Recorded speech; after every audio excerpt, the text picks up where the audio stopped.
ਰਿਕਾਂਗਪਿਓ ਤੋਂ ਜਦੋਂ ਆਪਾਂ ਜਾਂਦੇ ਹਾਂ ਆਕਪਾ ਐਂਡ ਖਾਬ ਵੱਲ ਤਾਂ ਰਸਤੇ 'ਚ ਇੱਕ ਬ੍ਰਿਜ ਆਉਂਦਾ ਖਾਰੋ ਬ੍ਰਿਜ ਨੂੰ ਮਾਰਟਿਰਸ ਬ੍ਰਿਜ ਵੀ ਕਹਿੰਦੇ ਆ ਕਿਉਂਕਿ ਔਨ ਸੈਪਟੰਬਰ 8 2005 ਇੱਥੇ ਇੱਕ ਬ੍ਰਿਜ ਬਣ ਰਿਹਾ ਸੀਗਾ ਆਰਮੀ ਵੱਲੋਂ ਤਾਂ ਉਹ bridge due to unwanted incident collapse ਕਰ ਗਿਆ and 42 army man washed away in Sutlej river that day.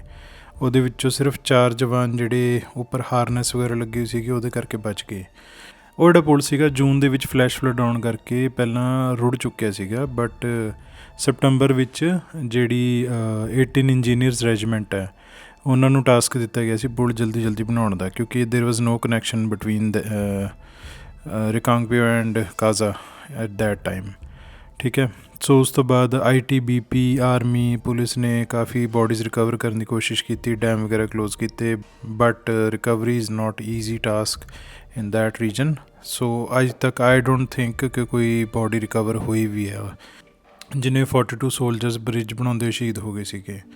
So bridge collapse ਜਦੋਂ ਹੋਇਆ ਉਸ ਤੋਂ 2 ਦਿਨ ਬਾਅਦ ਇਹਦਾ ਇਨੋਗਰੇਸ਼ਨ ਸੀਗਾ ਐਂਡ 50 ਬੰਦੇ ਕੰਮ ਕਰ ਰਹੇ ਸੀ। 50 ਚੋਂ ਜਿਹੜੇ ਪੁਲ ਤੋਂ ਬਾਹਰ ਸੀ ਬਸ 8 ਜਣੇ ਉਹੀ ਬਚ ਪਾਏ। ਠੀਕ ਹੈ, ਉਸ 'ਚੋਂ 4 ਹਾਰਨੈਸ ਕਰਕੇ ਬਚ ਗਏ ਸੇਫਟੀ ਬੈਲਟਸ ਕਰਕੇ। So that was a ਡਰੈਡਫੁਲ day and so ਉਸ ਦਿਨ ਸ਼ੋਕ ਦੇ ਵਿੱਚ ਪੂਰੇ ਕਿਨੌਰ ਦੇ ਵਿੱਚ ਸ਼ਾਪਸ ਵਗੈਰਾ ਬੰਦ ਰਹੀਆਂ। People were in shock with the death of this much soldiers while working for them। So with due respect for army ਲੋਕਾਂ ਨੇ ਉੱਥੇ ਕਾਫੀ ਦਿਨ ਸ਼ੋਕ ਮਨਾਇਆ ਐਂਡ ਉਸ ਤੋਂ ਬਾਅਦ ਇਟ ਟੁੱਕ ਲਾਈਕ 2 months 2 ਮਹੀਨੇ ਅੰਦਰ ਅਕਤੂਬਰ ਦੇ ਵਿੱਚ ਨਵਾਂ ਬ੍ਰਿਜ ਬਣ ਗਿਆ ਸੀਗਾ। But till date when ever you cross this bridge you can see this sign board ਜਿਹਦੇ ਉੱਤੇ ਸੋਲਜਰਸ ਦੇ ਨਾਮ ਲਿਖੇ ਹੋਏ ਹੈ। ਸੋ ਆਲਵੇਜ਼ ਰਿਮੈਂਬਰ ਇਹ ਨੈਸ਼ਨਲ ਹਾਈਵੇ 22 ਹੁੰਦਾ ਸੀ ਉਦੋਂ but this is national highway 5 now and this is a treacherous one. ਇੱਥੇ ਕਦੇ ਕੁਛ ਵੀ ਹੋ ਸਕਦਾ ਹੈ। So always drive safe on these highways. Okay ji, so we are crossing new Akpa bridge. ਉੱਧਰਲੀ ਸਾਈਡ ਓਲਡ ਆਕਪਾ ਬ੍ਰਿਜ ਹੈ ਐਂਡ ਥੱਲੇ ਵੀ ਇੱਕ ਮੇਕ ਸ਼ਿਫਟ ਬ੍ਰਿਜ ਬਣਾਇਆ ਹੋਇਆ ਇਹਨਾਂ ਨੇ। ਇਸ ਪਰਟੀਕੂਲਰ ਪੁਆਇੰਟ ਤੋਂ ਬਾਅਦ ਨਾ ਇਸ ਰੋਡ ਦੇ ਉੱਤੇ ਉਹ ਦੇਖੋ ਸਨੋ ਸ਼ੁਰੂ ਹੋ ਜੂਗੀ ਅੱਗੇ ਜਾ ਕੇ ਕਿਉਂਕਿ ਸਨੋ ਲਾਈਨ ਕਾਫੀ ਥੱਲੇ ਆ ਗਈ ਹੁਣ, ਮਤਲਬ ਆਪਾਂ ਹਾਈਟ 'ਤੇ ਆ ਗਏ। ਸੋ ਇਹ ਬ੍ਰਿਜ ਬਣੇ ਨੂੰ ਹੋ ਗਏ 3 ਸਾਲ। ਬਹੁਤ ਵਧੀਆ ਬ੍ਰਿਜ ਹੈ ਐਂਡ ਪਿਛਲਾ ਬ੍ਰਿਜ ਥੋੜ੍ਹਾ ਰਿਸਕੀ ਹੁੰਦਾ ਸੀ ਇਸ ਕਰਕੇ ਇਹਨੂੰ ਚੇਂਜ ਕਰਕੇ ਬਣਾਇਆ ਗਿਆ। ਬਾਕੀ ਅੱਗੇ ਚੈੱਕ ਪੋਸਟ ਆਕਪਾ ਦੀ ਉੱਥੇ ਐਂਟਰੀ ਕਰਾ ਕੇ ਫਿਰ ਦੇਖਦੇ ਅੱਗੇ ਕੀ ਮਾਹੌਲ ਹੈ।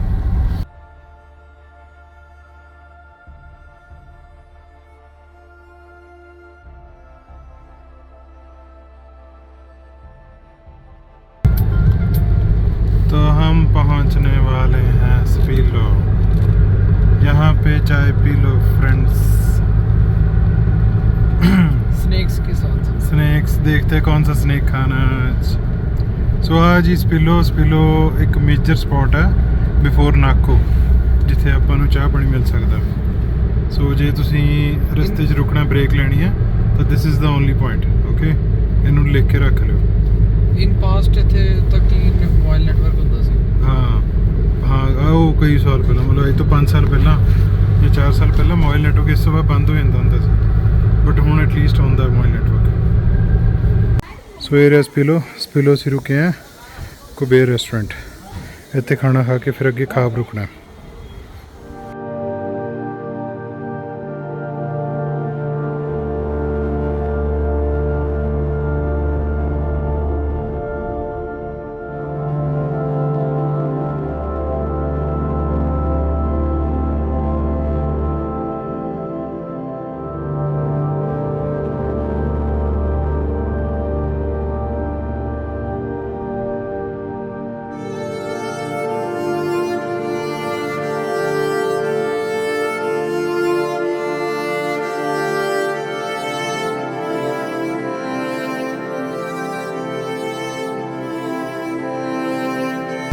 ਓਕੇ ਜੀ, ਸੋ ਆਪਾਂ ਕ੍ਰੋਸ ਕਰ ਰਹੇ ਹੁਣ ਪੂ ਜਿਹੜਾ ਮੇਨ ਹੈਗਾ ਪਾਰਟ ਉੱਪਰ ਹੈ, ਬਾਕੀ ਇਹ ਆਰਮੀ ਏਰੀਆ ਹੈ। ਐਂਡ ਆਫਟਰ ਪੂ ਜਿਹੜਾ ਖਾਬ ਬ੍ਰਿਜ ਹੈ ਉਹ 13-14 ਕਿਲੋਮੀਟਰ ਹੈ ਬਸ। ਸੋ ਇੱਥੋਂ ਹਾਰਡਲੀ ਅੱਧੇ ਘੰਟੇ 'ਤੇ ਆ। ਉਹ ਉੱਪਰ ਦੇਖੋ, ਉੱਪਰ ਪੂ ਹੈ ਐਂਡ ਇੱਥੇ ਇੱਕ ATM ਹੈਗਾ ਐਂਡ ਰੈਸਟੋਰੈਂਟ ਵਗੈਰਾ ਵੀ ਹੈਗਾ ਤੇ ਹੋਟਲ ਵੀ ਹੈ ਸਟੇ ਆਪਸ਼ਨ ਲਈ। ਜੇ ਕਿਸੇ ਨੇ ਇੱਕ ਹਫ਼ਤੇ ਤੋਂ ਪਹਿਲਾਂ ਰੁਕਣਾ ਤਾਂ this is a good place. ਬਹੁਤ ਸੋ ਇਹ ਆ ਕਿ ਡੁਬਲਿੰਗ ਚੈੱਕ ਪੋਸਟ ਆ, ਉੱਥੇ ਐਂਟਰੀ ਕਰਾ ਕੇ ਫਿਰ ਉਸ ਤੋਂ ਬਾਅਦ ਅੱਗੇ ਜਾਣਾ।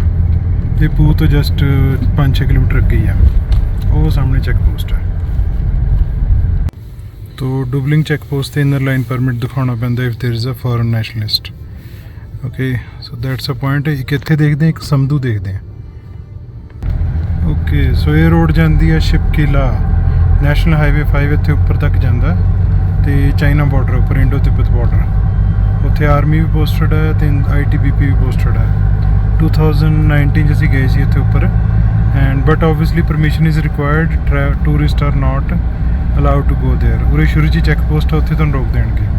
ਸੋ ਟੇਕ ਪ੍ਰਾਇਰ ਪਰਮਿਸ਼ਨਸ ਫਰੋਮ ਰਿਕਾਂਗਪਿਓ, ਫਿਰ ਤੁਸੀਂ ਪਹੁੰਚ ਸਕਦੇ ਹੋ ਉੱਥੇ। Okay ji so we R ਅਪਰੋਚਿੰਗ ਖਾਬ bridge. ਤੋ ਖਾਬ ਬ੍ਰਿਜ ਦੇ ਉੱਤੇ ਕੌਨਫਲੈਂਸ ਹੈ ਸਪੀਤੀ ਤੇ ਸਤਲੁਜ ਦਾ।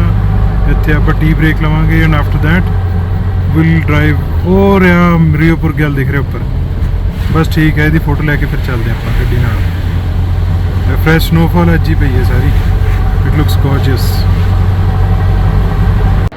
ਸੋ impressive views again. Khab bridge ਇੱਥੇ ਰੁਕਣਾ ਤਾਂ ਬਣਦਾ ਹੀ ਬਣਦਾ ਆਪਣਾ। ਉਹ ਸਾਹਮਣੇ ਦੇਖੋ ਸ਼ੈਡੋ ਦਿਖ ਰਹੀ ਹੈ ਉੱਪਰ ਇੱਕ peak the. I'll show it to you. That is the one highest peak of Himachal Pradesh, ਰਿਓਪੁਰ Gill. ਖਾਬ ਤੋਂ ਡਾਇਰੈਕਟਲੀ ਦਿਖਦੀ ਹੈ ਆਪਾਂ ਨੂੰ, ਠੀਕ ਹੈ ਜੀ। ਵਾਹ ਗੋਰਜੀਅਸ ਸਾਈਟ। ਇਸ ਤੋਂ ਪਿੱਛੇ ਫਿਰ ਚਾਈਨਾ ਦੇ ਪਹਾੜ ਹੈ ਸਾਰੇ। ਚਲੋ ਟੀ ਬ੍ਰੇਕ ਟਾਈਮ ਲੈ ਕੇ ਫਿਰ ਆਪਾਂ ਚੱਲਦੇ ਹਾਂ। ਉਹ ਰਿਹਾ ਦੈਟ ਇਜ਼ ਸਪੀਤੀ ਰਿਵਰ। ਇੱਧਰੋਂ ਦੀ ਸਤਲੁਜ ਆ ਰਹੀ ਹੈ। ਸਤਲੁਜ ਦੀ ਓਰੀਜਨ ਹੁੰਦੀ ਹੈ ਮਾਨਸਰੋਵਰ ਦੇ ਕੋਲ ਰਾਕਸ਼ਸ ਤਾਲ, ਜੋ ਕਿ ਤਿੱਬਤ ਦਾ ਪਾਰਟ ਹੈ। ਐਂਡ ਸਪੀਤੀ ਸ਼ੁਰੂ ਹੁੰਦੀ ਹੈ ਕੁੰਜ਼ਮ ਪਾਸ ਤੋਂ, ਠੀਕ ਹੈ ਜੀ। ਦੋਨੋਂ ਦੀ ਆ ਕੇ ਇੱਥੇ ਮਿਲਦੀਆਂ। ਹਮੇਸ਼ਾ ਸਪੀਤੀ ਦਾ ਫਲੋ ਮੈਂ ਜ਼ਿਆਦਾ ਦੇਖਿਆ ਐਜ਼ ਕੰਪੇਅਰ ਟੂ ਸਤਲੁਜ। ਉਹ ਰਿਹਾ ਤੁਹਾਡਾ ਹੋਸਟ ਦੋਸਤ ਐਂਡ ਬਲਾ ਬਲਾ ਬਲਾ, ਠੀਕ ਹੈ ਜੀ। ਵਲੌਗਰ ਬਣਿਆ ਫਿਰਦਾ ਮੈਂ, ਬਟ ਠੀਕ ਹੈ। ਆਈ ਲਵ ਡਰਾਈਵਿੰਗ ਹੇਅਰ, ਘੈਂਟ ਚੀਜ਼ ਹੈ। ਸੋ ਇੱਥੇ ਆਉਂਦਾ ਤੇ ਆਹ ਵਿਊ ਕੈਪਚਰ ਨਾ ਕਰਾਂ ਹੋ ਨਹੀਂ ਸਕਦਾ। ਅਲਟੀਮੇਟ ਹੈ। ਮੇਰੇ ਕੋਲ ਤਾਂ ਬਹੁਤ ਸੋਹਣਾ ਨਾਈਟ ਸ਼ਾਟ ਹੀ ਪਿਆ। ਚਲੋ ਜੀ ਇੱਥੋਂ ਅੱਗੇ ਦੇਖੀਏ ਹੁਣ ਕੀ ਕੰਡੀਸ਼ਨ ਹੈ। ਓਕੇ ਸੋ ਇਹ ਰੋਡ ਜਾਂਦੀ ਤਾਸ਼ੀਗੰਗ ਐਂਡ ਇੱਥੋਂ ਦੀ ਤਕਰੀਬਨ ਜੇ ਮੈਂ ਦੇਖਾਂ ਆਹ ਦੇਖੋ 16 ਕਿਲੋਮੀਟਰ ਹੈ। ਬਟ ਨਾਲ ਦੀ ਨਾਲ ਇਹਨਾਂ ਨੇ ਬੋਰਡ ਲਾਇਆ ਹੋਇਆ defence land trespassers will be ਪ੍ਰੋਸੀਕਿਊਟਡ।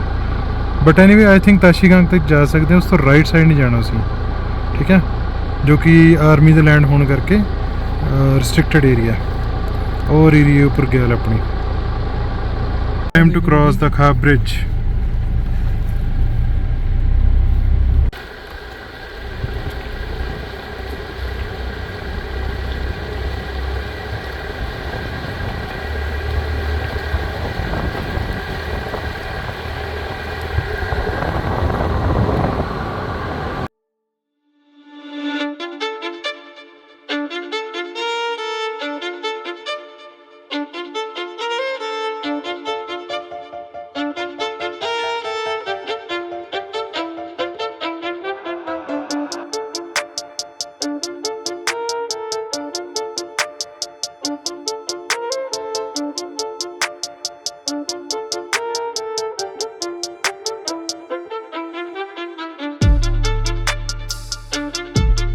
Okay ji just before Nako this is white Spiti. ਵੈਸੇ ਹੰਗਰੰਗ ਵੈਲੀ ਸ਼ੁਰੂ ਹੋਈ ਹੈ।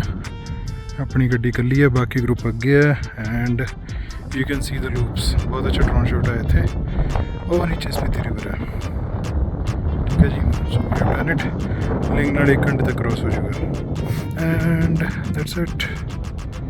ਬਿਊਟੀਫੁਲ। ਚਲੋ 1-2 ਸ਼ਾਟ ਲੈ ਕੇ ਚੱਲੀਏ।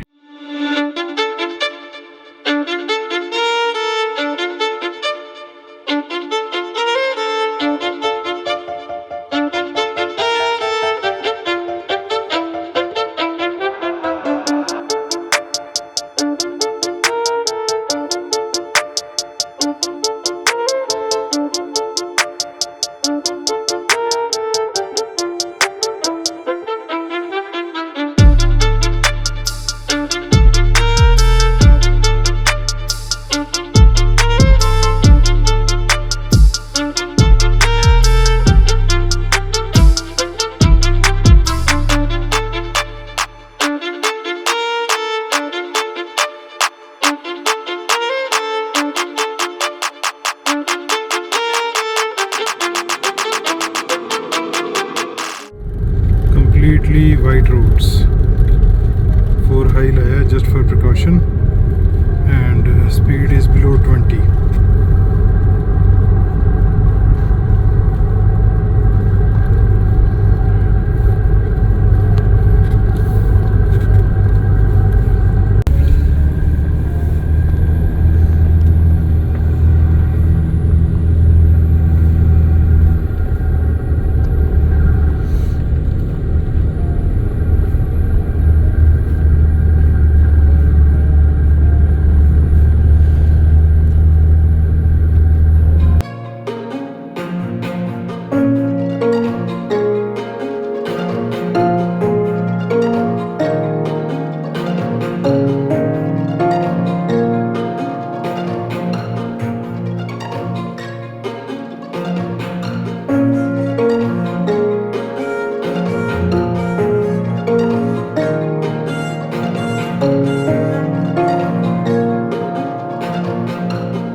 ਬਈ ਸਨੋਫਾਲ ਨੇ ਤਾਂ ਵਾਟੀ ਕੱਢਿਆ ਨਜ਼ਾਰਿਆਂ ਦੇ। ਆਹ ਦੇਖੋ ਸਾਰੇ ਪਾਸੇ ਘੈਂਟ ਵਿਊਜ਼ ਆ। And look at this, almost sunset ਹੋਣ ਵਾਲਾ ਤੇ ਸਨੋਈ ਮਾਊਂਟੇਨਸ ਬਹੁਤ ਵਧੀਆ ਲੱਗ ਰਹੇ ਐ ਸੱਚ। ਔਰ ਸਨੋ ਕਲੈਡਡ ਪੀਕਸ, ਉੱਪਰ ਤਾਂ ਓਬਵੀਅਸਲੀ ਵਾਧੂ ਬਰਫ਼ ਪਈ ਆ, ਇੱਥੇ ਥੋੜ੍ਹੇ ਕੁਛ ਇੰਚ ਬਰਫ਼ ਪਈ ਹੈ ਥੱਲੇ ਆਪਣੇ ਰੋਡਸ ਵਗੈਰਾ 'ਤੇ।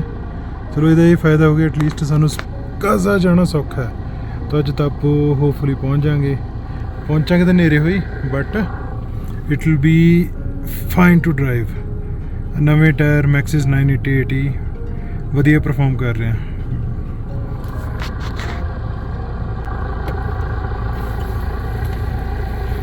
ਇਹ ਹੈ national highway 505। Okay, so this is Nako helipad. ਸਾਹਮਣੇ ਇੱਕ ਦੋ ਢਾਬੇ ਹੈਗੇ, ਸਮਾਂਗ ਢਾਬਾ ਐਂਡ ਇੱਕ ਹੋਰ। ਇੱਧਰ ਹੈ ਨਾਕੋ ਐਂਡ ਇੱਧਰ ਹੈ ਸਨਸੈਟ। ਸੋ ਚਾਹ ਪੀ ਕੇ ਮਲਿੰਗ ਨਾਲ ਕ੍ਰਾਸ ਕਰਦੇ ਹਾਂ, ਐਂਡ ਆਫਟਰ ਦੈਟ ਅੱਜ ਦਾ ਸਟੇ ਤਬੋ।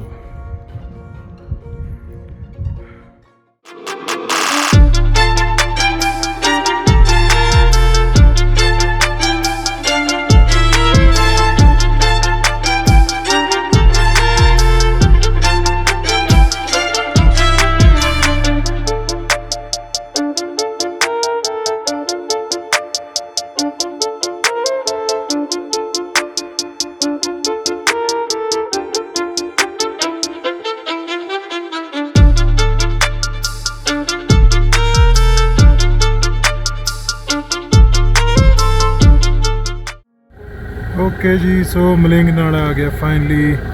ਦਿਸ ਟਾਈਮ ਆਹ ਜਿਹੜਾ ਫਲੋ ਹੈ, ਦਿਸ ਇਜ਼ ਆਲ ਫਰੋਜ਼ਨ। ਦਿਖ ਰਿਹਾ, ਇਟਸ ਬਿਟ ਟੂ ਫਰੋਜ਼ਨ। ਉਹ ਅੱਗੇ ਡਾਇਰੈਕਟ ਪਾਣੀ ਆ ਰਿਹਾ, ਜੋ ਵੀ ਬਰਫ਼ ਪਿਘਲੀ ਅੱਜ ਉਹਦਾ। ਐਂਡ ਇਸ ਤੋਂ ਬਾਅਦ ਹਾਂ ਯਾ ਵਧੀਆ, ਬਸ ਆਹ ਸਟ੍ਰੈਚ ਹੈਗਾ 2 ਕਿਲੋਮੀਟਰ ਤੱਕ ਕ੍ਰਾਸ ਕਰਕੇ, then we are easy to drive. ਹਾਂ ਮੈਂ ਦੱਸ ਦੂੰ, ਠੀਕ ਹੈ ਜੀ। ਸੋ ਇਹ ਹੈਗਾ ਫਰੋਜ਼ਨ ਮਲਿੰਗ ਨਾਲਾ, ਐਂਡ ਆਹ ਦੇਖੋ ਟੂ ਮਚ ਫਰੋਜ਼ਨ।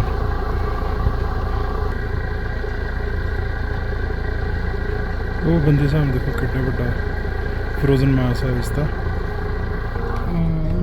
ਇੱਧਰ ਵੀ ਇਹ ਸਾਰਾ ਫਲੋ ਨਾ ਵੈਸੇ ਰੀਓ ਪਰਗਿਆਲ ਤੋਂ ਹੀ ਆ ਰਿਹਾ।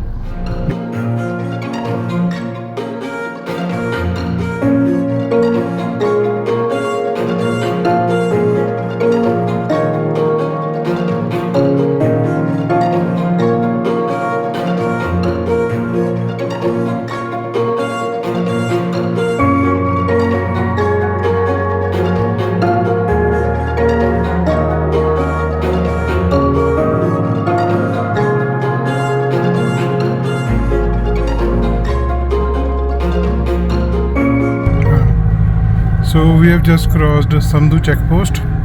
ਇੱਥੋਂ ਦੀ ਡਿਸਟ੍ਰਿਕਟ ਸਪੀਤੀ ਸ਼ੁਰੂ ਹੋ ਜਾਂਦਾ। ਹੋਰ ਹੀ ਆਪਣੀ ਗੱਡੀਆਂ। So let's go to ਤਾਬੋ। ਤਾਬੋ ਇੱਥੋਂ ਦੀ 1 ਘੰਟੇ ਦੇ ਆ।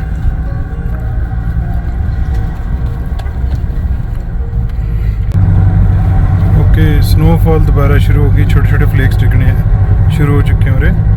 ਸੋ ਮੇ ਵੀ ਅੱਜ ਰਾਤ ਫੇਰ ਸਨੋਫਾਲ ਹੋਵੇ ਐਂਡ ਵਾਈਟ ਤਾਬੋ ਦੇਖਾਂਗੇ ਸਵੇਰੇ। ਓਕੇ ਤਾਬੋ ਤੋਂ ਜਸਟ 10-12 ਕਿਲੋਮੀਟਰ ਪਹਿਲਾਂ ਆ ਬਹੁਤ ਵੱਡੇ ਵੱਡੇ ਆਈਸਿਕਲਸ ਹੈ। ਇਹ ਬੇਸਿਕਲੀ ਦਰਖਤ ਦੀ ਜੜ੍ਹ ਚੋਂ ਪਾਣੀ ਗਿਰ ਰਿਹਾ ਐਂਡ ਸੀ ਦੈਮ। ਕੁਛ 20-20 ਫੁੱਟ ਦੇ ਹੈ, ਕੋਈ 10-10 ਫੁੱਟ ਦੇ ਹੈ ਐਂਡ ਦੇ ਲੁੱਕ ਗॉर्जियस। ਅੱਗੇ ਛੋਟੇ ਛੋਟੇ ਬਣੇ ਪਏ ਆ ਉਹ। ਠੀਕ ਹੈ ਨਾਈਸ। ਦਿਨੇ ਆਉਂਦੇ ਦੇਖਾਂਗੇ, ਉਦੋਂ ਸ਼ਾਟ ਲੈ ਲਾਂਗੇ 1 ਦੋ ਇਹਨਾਂ ਦੇ।